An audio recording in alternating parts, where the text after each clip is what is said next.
নমস্কার বন্ধুরা। আজ মানকচু দিয়ে এমন একটা অসাধারণ রান্না করতে চলেছি, যার রং, গন্ধ আর স্বাদ দেখে জিভে জল চলে আসবে। আর রান্নার মাঝে ব্যবহার করব ঘরে থাকা একটা খুব সাধারণ উপকরণ, যেটা এই তরকারির স্বাদকে কয়েক গুণ বাড়িয়ে দেবে। প্রথমেই আমি মানকচুটা কেটে নেওয়ার জন্য হাতের মধ্যে একটু সর্ষের তেল মেখে নিলাম। এইভাবে হাতের মধ্যে একটু সর্ষের তেল মেখে তারপরে কচুটা কেটে নিয়ে সাথে সাথে হাতটা ধুয়ে নিলে দেখবেন একটুও হাত চুলকাবে না। এই রান্নাটার জন্য আমি এখানে নিয়ে নিয়েছি কিছুটা মানকচু। এখন মানকচুর খোসাটাকে একটু মোটা করে ছাড়িয়ে নিতে হবে। এতে করে চুলকানোর সম্ভাবনাটা অনেকটাই কমে যায়। মানকচুটা ঠিক এইরকম নেওয়ার চেষ্টা করবেন যেন ভেতরটা সাদা আর দাগহীন হয়। এমন মানকচু রান্না করলে তাড়াতাড়ি সেদ্ধ হবে আর খেতেও অনেক বেশি সুস্বাদু লাগে। এখন মানকচু থেকে খোসাটা ছাড়িয়ে নিয়ে এইরকম ভাবে ডুমো ডুমো করে কেটে নেব। একই রকম ভাবে সব মানকচুটাকে আমি কেটে নিয়েছি। একই সাথে দুটো আলুকেও আমি ডুমো ডুমো করে কেটে নিয়েছি। এবার ধুয়ে নিয়ে দিয়ে দিচ্ছি একটা কড়াইয়ের মধ্যে। সাথে দিয়ে দিচ্ছি ২ গ্লাস মতন জল আর ১ চামচ মতন লবণ। একই সাথে দিচ্ছি সামান্য একটু লেবুর রস। মানকচুটা সেদ্ধ করার সময় সামান্য একটু লেবুর রস দিয়ে সেদ্ধ করে নিলে একটুও গলা চুলকাবে না। এখন কচু আর আলুটাকে একটু সেদ্ধ করে নিয়ে এবার নামিয়ে রাখবো। খুব বেশি সেদ্ধ করব না, এইরকম ভাবে হালকা একটু সেদ্ধ করে নিয়ে নামিয়ে নেব। এবার এখানে কড়াইয়ের মধ্যে কিছুটা সর্ষের তেল দিয়ে গরম করে নিয়েছি। এখন এর মধ্যে দিয়ে দিচ্ছি সেদ্ধ করে রাখা কচুগুলো। একই সাথে দিয়ে দেব সামান্য একটু লবণ আর দিয়ে দেব সামান্য একটু হলুদ গুঁড়ো।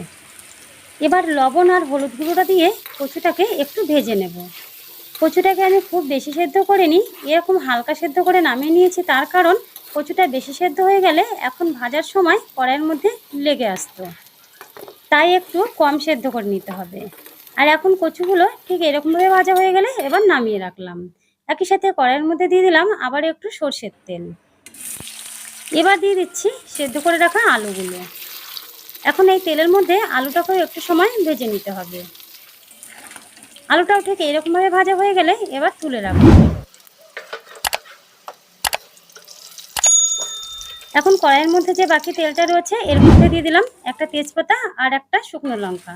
সাথে দিচ্ছি ১ চামচ পাঁচফোড়ন। ফোড়নটা থেকে সুন্দর একটা মিষ্টি গন্ধ বেরোলে দিয়ে দিচ্ছি আদা আর কাঁচা লঙ্কা বাটা। এখন আদা আর কাঁচা লঙ্কাটাকে একটু ভেজে নিতে হবে। একটু ভেজে নেওয়ার পরে আদার কাঁচা গন্ধটা চলে গেলে এবার দিয়ে দিচ্ছি একটা টমেটো বাটা। টমেটোটা দিয়ে আরও কিছুক্ষণ ভেজে নিচ্ছি। এবার এইভাবে একটু ভেজে নিয়ে এবার দিয়ে দিচ্ছি কিছুটা মুসুরির ডাল।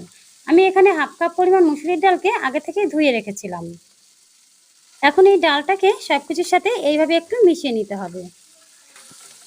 তারপরে দিয়ে দিচ্ছি হাফ চামচ জিরে গুঁড়ো, হাফ চামচ ধনে গুঁড়ো, হাফ চামচ লঙ্কার গুঁড়ো, হাফ চামচ হলুদ গুঁড়ো আর দিয়ে দিচ্ছি পরিমাণ মতো লবণ।